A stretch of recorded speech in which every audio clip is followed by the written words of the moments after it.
Secretary Rubio, I appreciate all of you being here today and for making this a priority. First of all, I offer thanks to our President, who had the vision to bring all of you as world leaders here to have the conversation on not just protecting your countries, but also protecting your neighbors, and the Shield of America is becoming a real vision.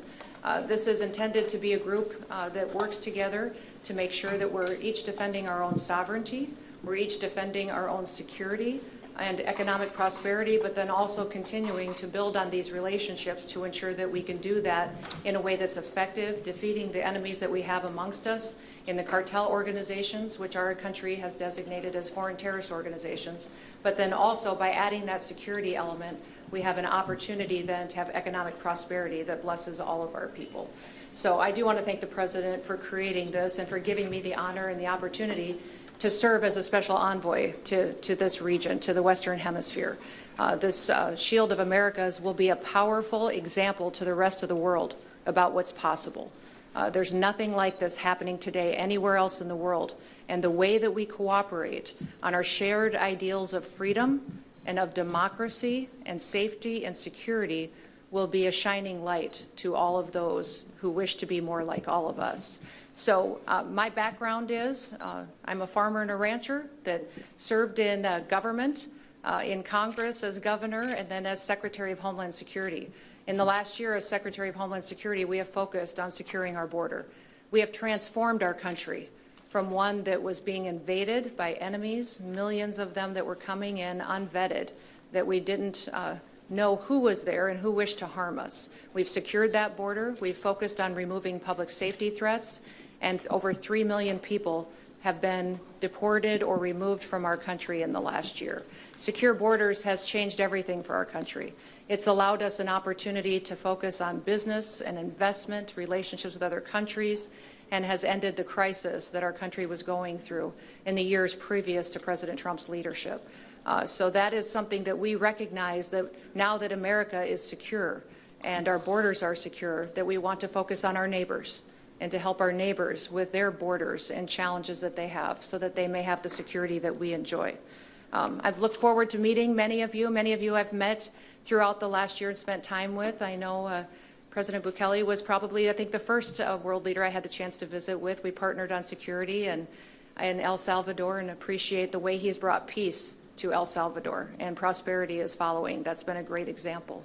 Also went to Chile and spent some time and enjoyed that as well. We focused on, under the Department of Homeland Security, we have cybersecurity operations and experts, and we worked there with embedding some cybersecurity experts and have that opportunity to continue to build on that if that's some of the challenges that you may have.